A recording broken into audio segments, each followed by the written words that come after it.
Welcome to the Crawlcast. I am your host, George Krawczak, and this is what happened in Week 10 of the NFL season. And if you like this type of content, make sure to hit that subscribe button like it owes you money. Now let's get started. The first game is the Las Vegas Raiders versus the Denver Broncos, and the Broncos won 10-7. So the Broncos won 10-7. The Broncos' leading passer was Bo Nix, who threw for 150 yards, 1 touchdown, and 2 interceptions. Their leading rusher is J.K. Dobbins, who rushed for 77 yards. And their leading receiver was Pat Bryant, who had 43 receiving yards. For the Raiders, their leading passer is Geno Smith, who threw for 143 yards and an interception. Their leading rusher is Ashton Jeanty, who had 60 rushing yards and a touchdown. Their leading receiver is Tyler Lockett, who had 44 receiving yards. So this game was honestly just super boring and super disheartening because, like the Raiders, we know they're a bad team. They have a bad offense, they have a bad defense, they are a bad team. And then the Broncos. This is what kind of makes me nervous about their future. Is their defense really, really great. Their defense completely shut down the Raiders offense. But Bo Nix and this Broncos offense struggled against a bad Raiders defense. And this has been like this all season. Bo Nix really hasn't had any spectacular games. And we're all just waiting for him to make that jump because he had a pretty good rookie year and he just hasn't. And I'm not saying they can't be a good team because right now they're in the number one in the AFC, and you did see the 2015 Broncos basically like carry Peyton Manning's lifeless body to the Super Bowl, but I just think that is a very, very hard thing to do where you have a bad offense and it needs to be solely carried by the defense. So this does make me really, really nervous for the Broncos going forward. Where, yes, you can win games against bad teams like this using your strong defense, but it can't happen every single week. At some point, Bo Nix and this offense really needs to step up. So this is what worries me for the Broncos. Yes, you gotta be happy you got the win, but the offense needs to play better, plain and simple. And then the Raiders, we kind of all saw this coming. The Raiders are a terrible team, and they should have lost. The next game is the Atlanta Falcons versus the Indianapolis Colts, and the Colts won 31-25. So the Colts won 31-25. The Colts' leading passer was Daniel Jones, who threw for 255 yards, 1 touchdown, 1 interception. Their leading rusher was Jonathan Taylor, who rushed for 244 yards and 3 touchdowns. And their leading receiver was Tyler Warren, who had 99 receiving yards. For the Falcons, their leading passer was Michael Penix Jr., who had 177 yards and 1 touchdown. Their leading rusher was Bijan Robinson, who had 84 rushing yards. And their leading receiver was Drake London, who had 104 receiving yards and a touchdown. So Jonathan Taylor completely took over this game. I understand the Falcons came back, made it close at the end, took them to overtime, but it really never felt that close at all. The Colts just dominated this game, or not dominated, Jonathan Taylor dominated this game. The Colts at times struggled, and Daniel Jones really did not play that well. And this was my biggest concern, where Daniel Jones, last week he struggled a lot, and this week he's not playing well, and he's kind of going on the downturn. But I will make a video shortly on the trade reactions. I just haven't had the time yet, or the trade deadline trades. But the Colts traded 2 first-round picks for Sauce Gardner, and I actually think that was a good move because right now the Colts are going all in on Daniel Jones and all in on this year. And you might say, hey, that's a bit risky going all in on Daniel Jones. But right now, the AFC doesn't really have a superpower. Like, normally it's the Chiefs, or the Bills, or the Ravens. And you look at those teams, Chiefs, third in their division. Broncos, their offense is completely collapsing. Bills, they just lost to the Dolphins. Like, the Patriots are good, so you have to give them credit, but it really doesn't feel like there's a super powerhouse in the AFC. So my reaction is go for it. You're unexpectedly good. Like, I expected the Colts to be good. I did not expect them to be this good. And so you might as well go all in because you never know when you're going to get another chance like this. And like, look at the Ravens and the Steelers; they're not doing too well either. So you only have limited opportunities, and especially if you're the Colts, to have all these teams that are normally great be mediocre. So you might as well go all in and try. And because worst case scenario, you're kind of back to where you're at, and you're not very good. And then the Falcons, they're just such a weird team where if you look at their wins, you're like best team in the NFL. If you look at their losses, worst team in the NFL, and that's hard to explain. And I really don't know how to explain them. It makes no sense. They should be better than they are, and I can't explain them. But Jonathan Taylor really took over this game, and there's still a lot of concern for Daniel Jones if he can be the guy, but he's going to have to for the Colts this season.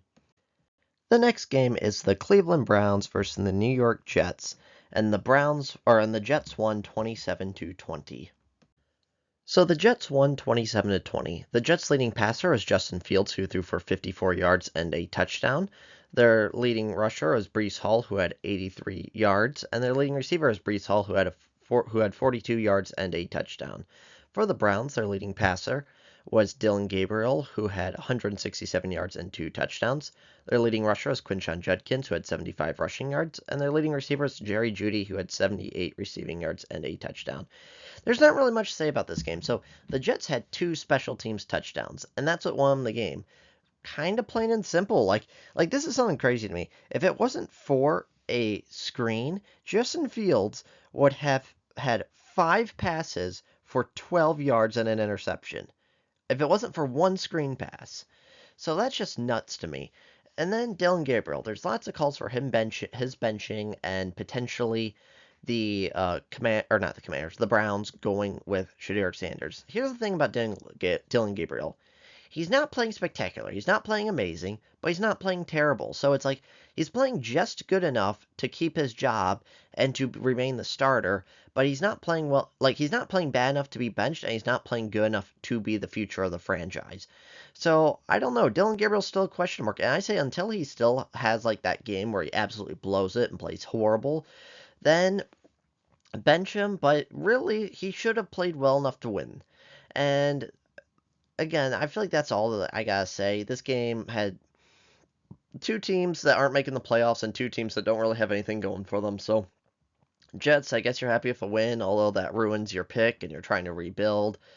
Again, I got nothing to say. They had 2 kind of lucky special teams touchdowns.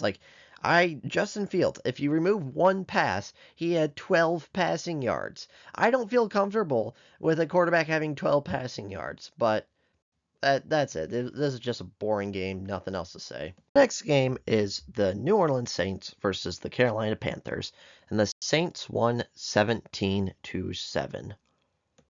So the Saints won 17-7. The Saints' leading passer is Tyler Shough, who had 282 yards and 2 touchdowns. Their leading rusher is Alvin Kamara, who had 83 rushing yards. And their leading receiver is Chris Olave, who had 104 receiving yards and a touchdown. For the Panthers, their leading passer was Bryce Young, who had 124 yards and an interception. Their leading rusher is Rico Dowdle, who had 53 rushing yards and a touchdown. And their leading receiver is Ted McMillan, who had 60 receiving yards. So this game was... The Saints did a really great job, and Tyler Shough looked really, really good. Last week, he barely had the ball and really didn't show anything. Like, he didn't play bad, but he didn't really play well. But this week, he played really, really well. And to me, this gives me a lot of confidence in Kellen Moore, the Saints head coach, because before I talked about his hiring, I'm like, I don't know what we have with him, because he joined a really good Cowboys team to be their offensive coordinator, and then they played exponentially better. Then he joined a really good Eagles offense, and they played exponentially better. And so is it like you're joining a good offense and making it better, or are you kind of the common cause about this? And it seems like it is. He is a really good offensive head coach, and we've seen this because Spencer Rattler's gotten his best play out of Spencer Rattler, gotten great play out of Tyler Shough, and really played well. And then the Panthers, their offense is completely driven through Rico Dowdle, and the Saints shut him down. And because the Saints shut him down, Bryce Young is not good enough to throw the ball, and that's kind of it. Like, Bryce Young is still a problem. When Rico Dowdle's not running for 150 yards a game, Bryce Young just can't throw. And so overall, he's still a big question mark. I understand they went on this big, 5-game win streak, but overall, the Bryce Young is just not a good football player and not a good quarterback, and I just don't think you can rely on him. And so Tyler Shough, maybe he can be the future of the franchise. I don't know. We'll still have to see the remainder of the season, but very promising for the Saints. The next game is the New England Patriots versus the Tampa Bay Buccaneers, and the Patriots won 28-23. So the Patriots won 28-23. The Patriots' leading passer is Drake May, who threw for 270 yards, 2 touchdowns, and an interception. Their leading rusher is Travion Henderson, who had 147 yards and 2 touchdowns. And their leading receiver is Matt Collins, who had 106 receiving yards. For the Buccaneers, their leading passer was Baker Mayfield, who had 273 yards and 3 touchdowns. Their leading rusher was Sean Tucker, who had 53 rushing yards, and their leading receiver was Emeka Ibuka, who had 115 receiving yards and a touchdown. So the Patriots, this was a really good game, back and forth throughout the entire game. So first of the Patriots, looked really good. Drake May looked really great, except for at the end. He threw one horrible interception at the goal line that nearly helped the Buccaneers come back. And then Travion Henderson, he finally got the shot he needed to play well. I understand he is a liability in pass protection. He is not very good, and that is important. You need a running back that can pass protect, especially against the blitzes, and especially when you have very good edge rushers. But he is a good running back regardless of that. So now that he's given his opportunity, he excelled and played really well, and maybe this will mean more opportunities for him in the future. And then for the Buccaneers, Baker Mayfield looked really good. And that's kind of that. Like, even though he has lesser receivers like Tez Johnson, it felt like Baker Mayfield played out of his mind and played a lot of really good football. So I think both these teams have a lot to be proud of and are going to be two of the top teams in the NFL, and it'll be interesting how it plays out. But again, both these teams played really good. The Patriots just so happened to get the better of them. I think that's kind of it, where both these are the top teams in the NFL, and Baker Mayfield should get some help back with Chris Godwin coming back soon, and then Mike Evans returning at the end of the season for the playoffs, and it'll be an exciting season. So you got to be happy for the Patriots because you got the win, but overall, Buccaneers played well. The next game is the Baltimore Ravens versus the Minnesota Vikings, and the Ravens won 27-19. So the Ravens won 27-19. The Ravens' leading passer was Lamar Jackson, who threw for 176 yards and 1 touchdown. The Ravens' leading rusher was Derrick Henry, who had rushed for 75 yards, and the Ravens' leading receiver was Zay Flowers, who had 75 receiving yards. For the Vikings, their leading passer is J.J. McCarthy, who threw for 248 yards, 1 touchdown, 2 interceptions. Their leading rusher is J.J. McCarthy, who had 48 rushing yards, and their leading receiver is Jalen Nailor, who had 124 yards and a touchdown. So in this game, neither team looked that great. The Minnesota Vikings, their defense continues to impress. They did really well against the Lions last week, and they did great against the Ravens this week. And you have to be impressed by that because Brian Flores and his defense was failing for most of the year, and now recently they picked it back up. But J.J. McCarthy, he did not play well. And there was a few lucky instances. And sorry, I just want to also point this out. There was, I think, 8 false starts on the Vikings and at home. Like, the Vikings are just sloppy. They're sloppy. There's a lot of ticky-tacky stuff, and they need to clean up their mess. J.J. McCarthy, he made a lot of really good throws, but he made a lot of terrible throws. So he's so super inconsistent, and you don't really know what you have with him. And then let's look at the Ravens. Like, they played fine. They played fine. And that's all I got to say. Like, it really shouldn't be as close as it was given the two teams involved. But the Ravens played fine. They played well enough to win. Nothing special. They didn't play terrible, but, that's all I got to say. This game just kind of happened, and the Ravens won, which was probably the correct outcome, but neither team looked that special or that great. The next game is the Buffalo Bills versus the Miami Dolphins, and the Dolphins won 30-13. So the Dolphins won 30-13. The Dolphins' leading passer was Tua, who threw for 173 yards, 2 touchdowns, and 2 interceptions. Their leading rusher is Devon Achane, who had 174 yards and 2 touchdowns. And their leading receiver is Jalen Waddle, who had 84 receiving yards and a touchdown. For the Bills, their leading passer is Josh Allen, who threw for 306 yards and 2 touchdowns and 1 interception. Their leading rusher is James Cook, who had 53 rushing yards. And their leading receiver is Khalil Shakir, who had 58 receiving yards. So in this game, it's kind of like the Dolphins just got to an early lead, and the Bills just couldn't hang. I expected this to be a close matchup because it was a close matchup last game. And honestly, the Bills just didn't do well. Josh Allen didn't play well. He had a bad fumble, a bad interception, and like I said, the Dolphins just got it to an early lead, and it felt like the Bills' defense just was not good enough to recover, and the Bills' offense as well. So the Bills' defense, yes, suffering through many, many injuries, and that's tough because, you need to have a good offense and defense to complement each other. And then the Dolphins. You played well enough to win. That's good. Tua didn't look great, but he didn't look terrible. It was mainly on the back of Devon Achane, which led them winning. And Mike McDaniel gets to keep his job for another week. That is something that I'm always curious about, though, is what will it take for Mike McDaniel to get fired, and what will it take for him to keep his job? Because I kind of see arguments for both, where I this season has been an absolute failure, but overall he has been a decent head coach. And then if you look at previous years, it feels like Tua keeps getting injured and Mike McDaniel struggles to adjust without Tua. And I think that kind of boils down to Mike McDaniel is an amazing offensive coordinator, but I don't think he's that great of a head coach. And so I can kind of see arguments for both sides of it. The one thing that does kind of get to me is I thought he lost the locker room because everyone kept kind of airing their dirty laundry in the public for the first 4 weeks of the season. And I'm like, okay, he's done. You can't lose the locker room. And that means he's over as a head coach. But now it seems like the locker room's back and they really want to fight for him. So again, it's the Dolphins aren't a playoff team. The Bills are a playoff team, and the Bills just have to play better, and their defense has to play better. And I understand there's a lot of injuries, but that just means Josh Allen needs to kind of put on a Superman cape more and play just even more spectacular than he has been. The next game is the New York Giants versus the Chicago Bears, and the Bears won 24-20. So the Bears won 24-20. The Bears' leading passer is Caleb Williams, who threw for 220 yards and a touchdown. Their leading rusher was DeAndre Swift, who had rushed for 80 yards. And their leading receiver was Rome Odunze, who had 86 receiving yards and a touchdown. For the Giants, their leading passer is Jackson Dart, who threw for 242 yards. Their leading rusher is Tyrone Tracy Jr., who had 71 yards. And their leading receiver was Darius Slayton, who had 89 receiving yards. So the big news from this game is Brian Daboll got fired from the Giants. And I understand, this is like the third game where they're leading by a lot at the very end, and then the other team came back.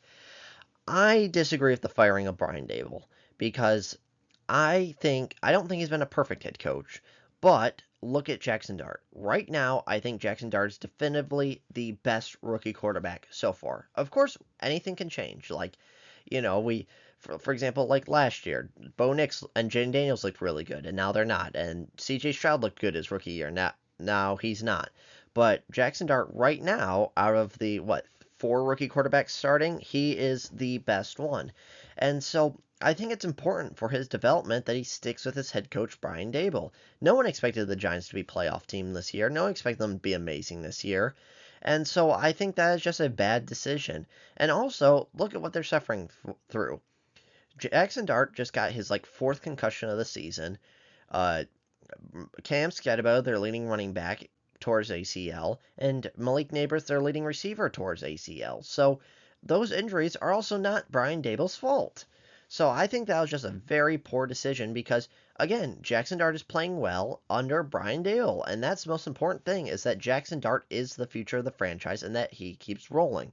And then the Bears, they're very, very off and on throughout this game, and they kind of struggled till right at the end. Caleb Williams had a really good run right at the end for the game-winning touchdown, and it's just tough because this game, it seemed like, ended with Jackson Dart. So Jackson Dart left the game early with a concussion, and then Russell Wilson just could not do anything. Russell Wilson struggled to, quite frankly, play football.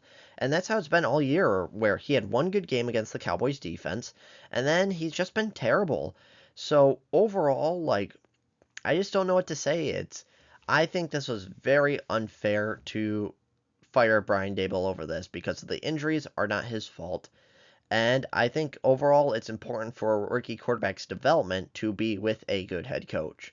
And then the Bears. You gotta be happy you won. I don't think they necessarily deserved it, and I don't think they played great this entire season. They kind of keep barely winning these games. It's like they just barely won this game, which they should have lost. They just barely won against the Bengals last week, which they probably should have lost. I understand, winning games is obviously important. You need to win. It's just that you're winning ugly, and that just bodes not very well for the future. The next game is the Jacksonville Jaguars versus the Houston Texans, and the Texans won 36-29.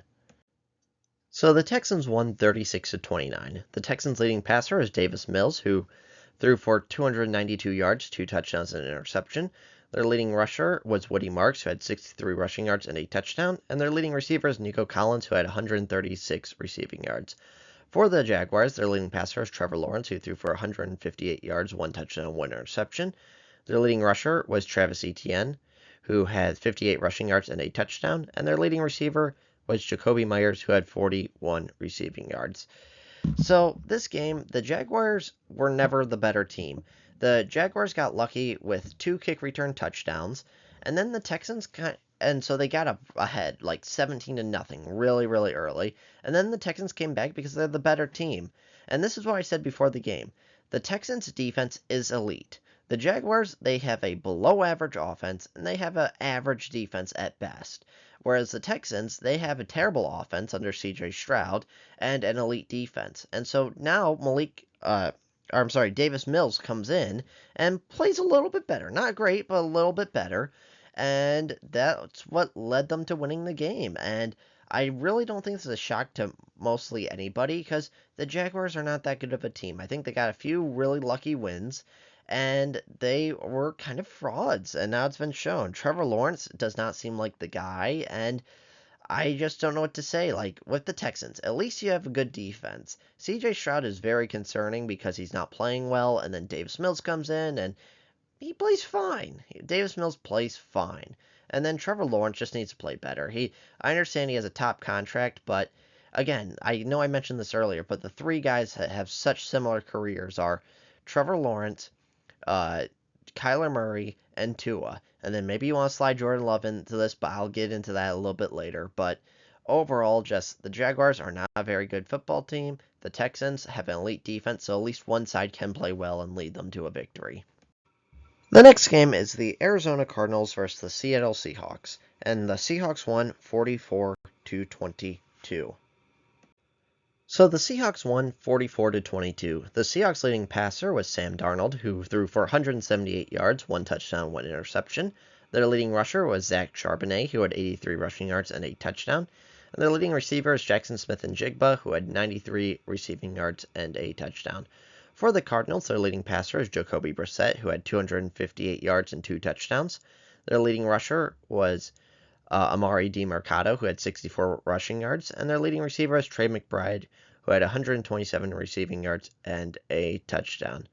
So be ready for basically the same 3 games in a row. The Seahawks just got up and never gave it back. Like, this is the thing, is they got up ahead so early on, where I think it was like 35-7 they were up. And so they basically just stopped playing football at like halftime because they're like, okay, we're done. This game's over. We're just going to drain the clock. And so the Seahawks are a much better team than the Cardinals. Again, these 4 o'clock games are basically all identical. So we'll get to all of them. But I got nothing to say here. The Seahawks are a better football team, and they won. And that's true. That's what happened. They dominated. They absolutely destroyed the Cardinals. The Cardinals made like a little bit of a comeback, but I hate to even say it's a comeback because at that point the Seahawks just stopped playing football. So the Seahawks, you gotta be happy of like just dominating. You gotta take these wins you can get them, and they dominated and they won. And then the Cardinals, like they looked good towards the end, but at that point it didn't matter because the Seahawks really stopped playing. So overall, you gotta be really happy if you're the Seahawks, and then disappointed if you're the Cardinals. The next game is the Detroit Lions versus the Washington Commanders, and the Lions won 44-22.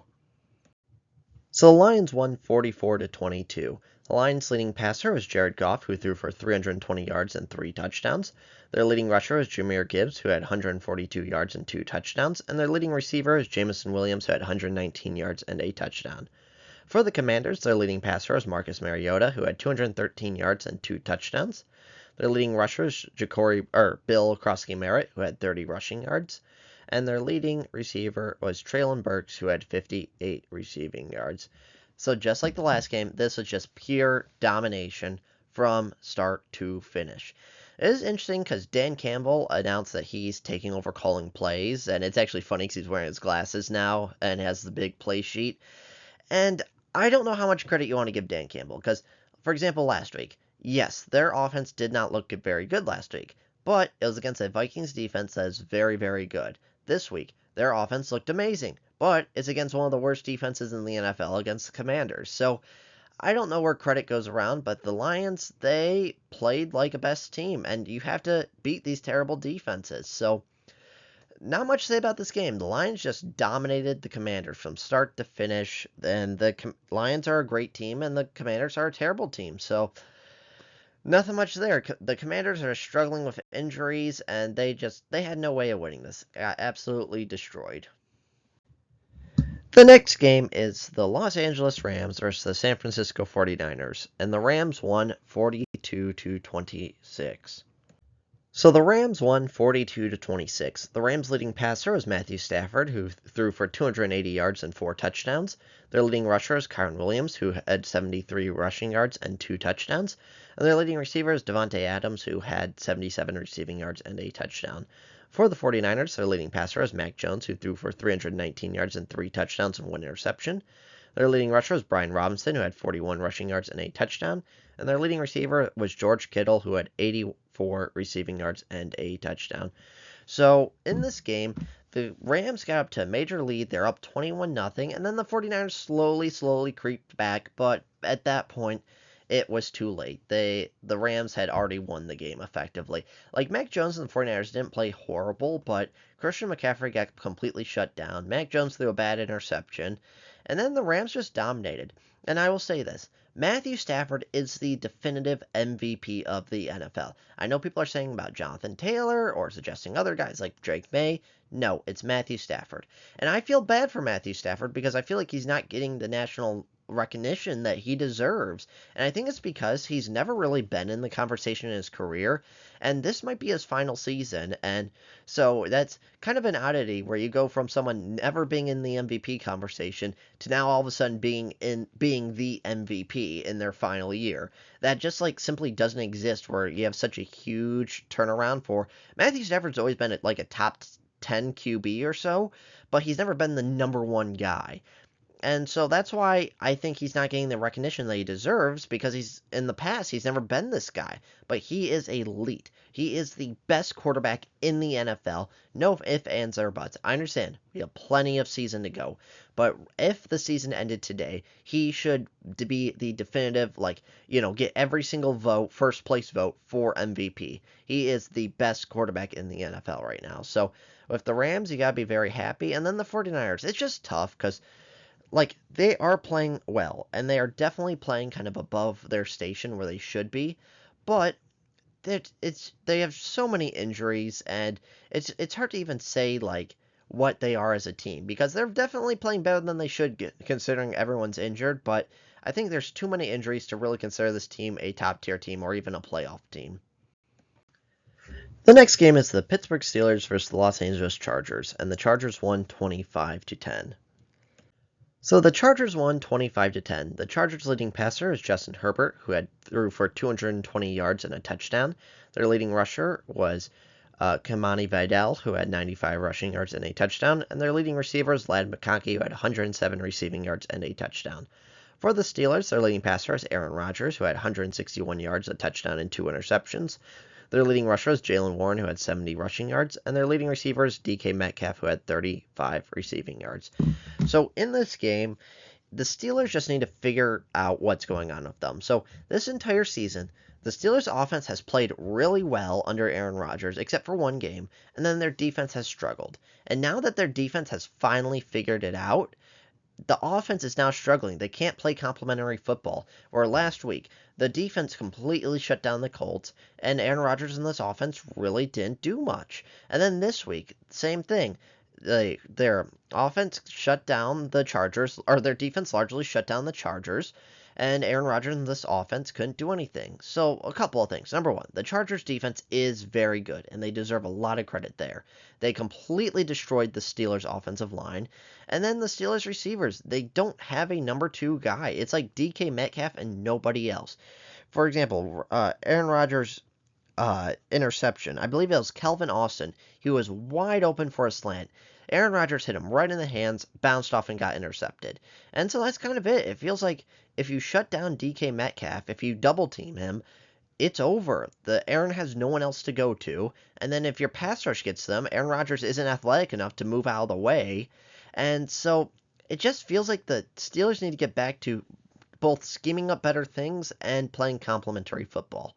And then for the Chargers, their offense didn't play great. Didn't play terrible, but didn't play great. But their defense has really been stepping up the last few weeks.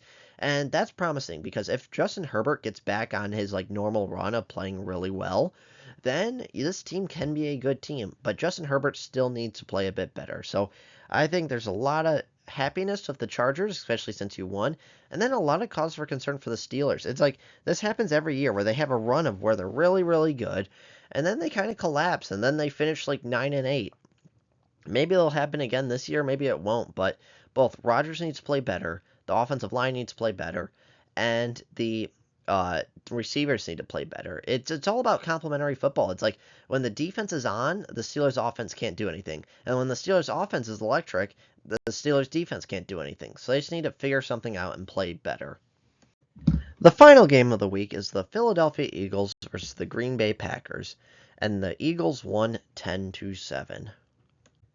So the Eagles won 10-7. The Eagles' leading passer was Jalen Hurts, who threw for 183 yards and a touchdown. The Eagles' leading rusher was Saquon Barkley, who had 60 rushing yards. And their leading receiver was Devonta Smith, who had 69 receiving yards and a touchdown. For the Packers, their leading passer was Jordan Love, who had 76 passing yards. Their leading rusher was Josh Jacobs, who had 74 rushing yards and a touchdown. And their leading receiver was Christian Watson, who had 45 receiving yards. So this game felt like the battle of incompetence. And I'll talk mainly about the Packers, but we'll first talk about both teams. So the tush push was a big story of this game because the Packers were the team that tried to ban it. Although I do think it's important to point out that the Packers president, Mark Murphy, was retiring. So it seemed like the owners just wanted to force it on him, so no owner would be blamed for banning the tush push. It'd be on a guy that's no longer going to be there. So I just want to point that out.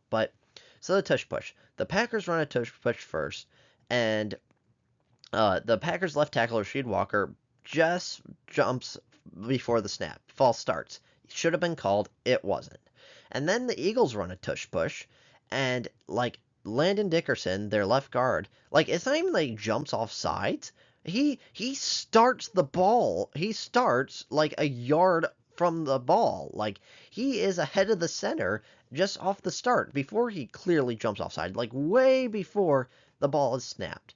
And it's not called. So I'm thinking, okay, so here are the rules. Because this is the frustrating thing about it is I'm not necessarily against the tush push in the sense of people jumping early, but I think it needs to be fair for everyone where, okay, if you don't call people jumping early, don't call people jumping early. But if someone jumps early, you better call it on everyone. So you had two very bad no calls. And then the third time, the Packers run a tush push, and their offensive lineman, I can't remember who it was, it might have been Aaron Banks, just barely false starts, and it's called. Again, it should have been called all three times.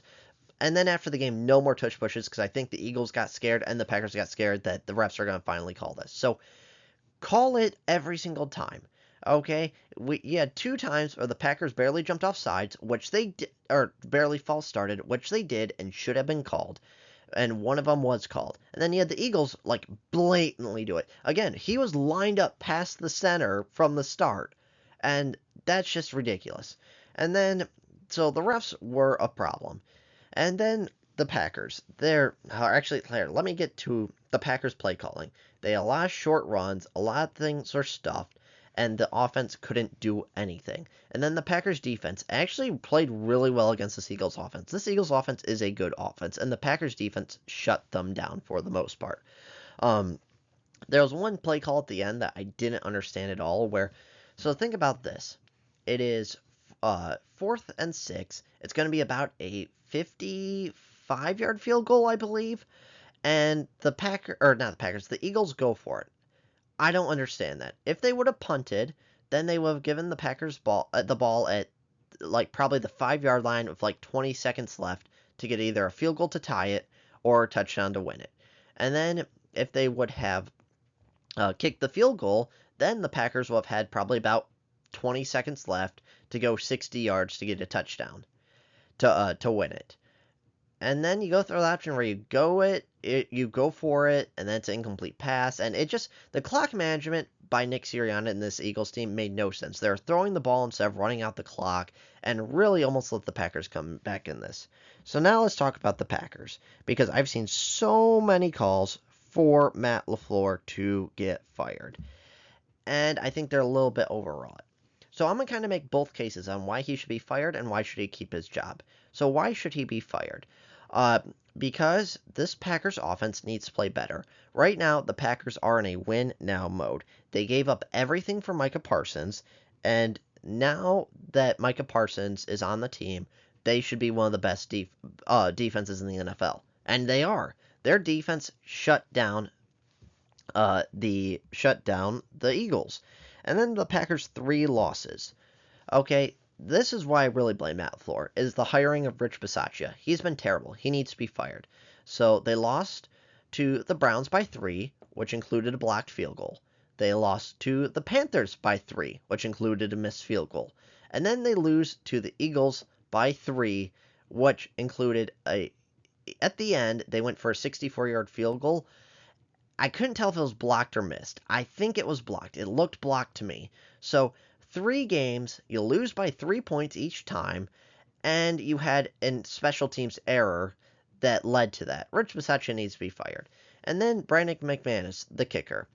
So the Packers had a choice of going for a 64-yard field goal or going for a Hail Mary. This is the issue with their kicker. They do not trust Brandon McManus. So Brandon McManus has been terrible the last 3 weeks. So he gets injured, has a hamstring injury. Lucas Harvasek comes in, kicks a Green Bay record-long 61-yard field goal. And then McManus comes back, and in Carolina, the conditions were very, very windy. So he misses a kick, and they lose in Carolina. But maybe you can give them an excuse saying, okay, it was windy, you're still coming back from an injury. Actually, I'm sorry, no, it wasn't against Carolina.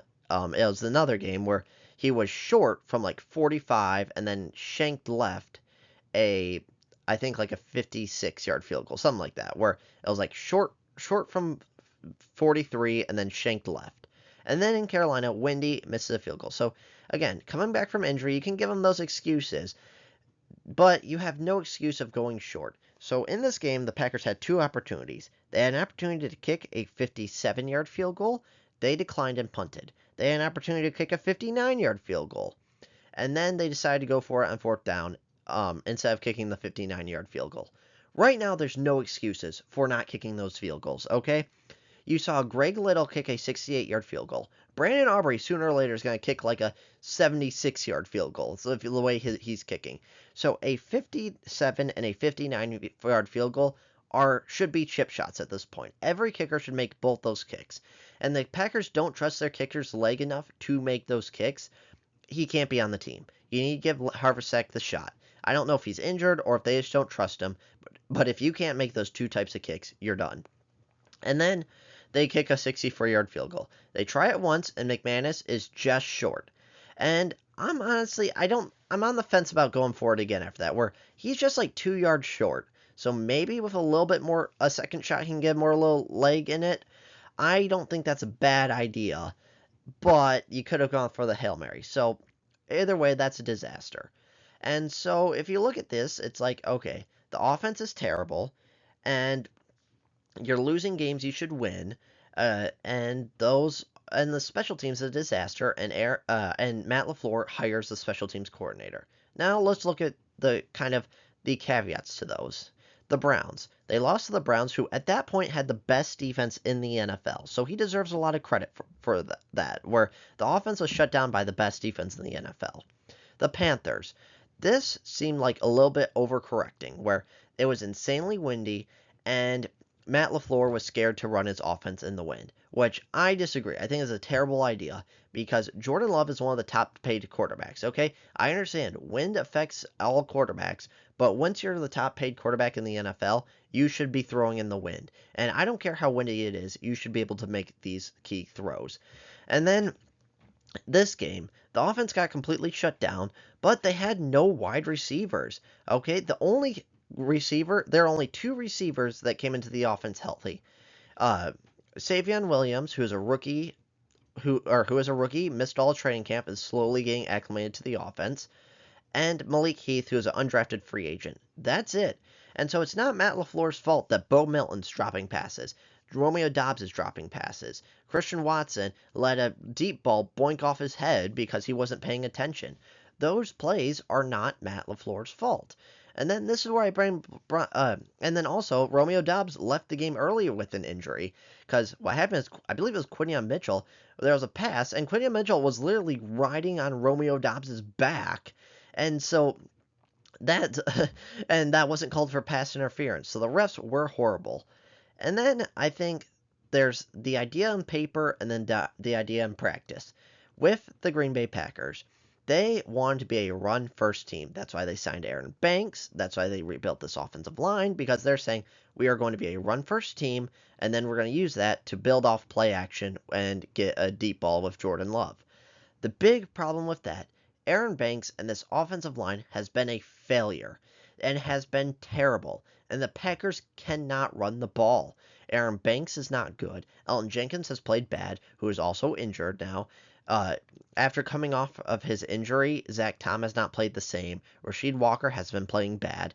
Like, this whole offensive line has been terrible at run blocking. And that's kind of like, I don't know how much that's on Matt LaFleur versus not having the right players. And also a case for keeping Matt LaFleur is all he's known is success. He has been one of the top coaches, one of the winningest coaches in the NFL since coming into the league. So it's just tough because also if you look at Jeff Hafley, the Packers defensive coordinator, Keyshawn Nixon is not one of the top corners in the league, and he's their number one corner.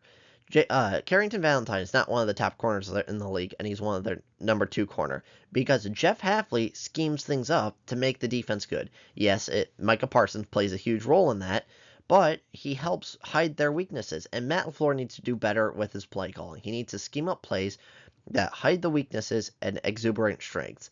And they need to rely less on these receivers to try to catch the ball and more scheming them open because we've seen a lot of drops. We've seen them struggle with contested catches. Like, everything really reverted back to the original where last year the offense struggled and then this year was not much better, or this year was way better, and now it's back to the normal. And then Bo Melton, he should not be playing on offense. He is not a good receiver. He would not make the team as receiver, and that's why they transitioned him to corner. And since they had so many injuries, they put him at receiver. So it's one of those things where it's like, I think Matt LaFleur did not do a good job. And then I think there's also a lot of circumstances that point to where you have the injuries, you have the refs, and then you just have flat out bad play. So I don't think you need to blow this up. I don't think you need to restart, but everything just needs to play better, and everyone needs to play better. Jordan Love needs to play better. He's struggled the past few weeks.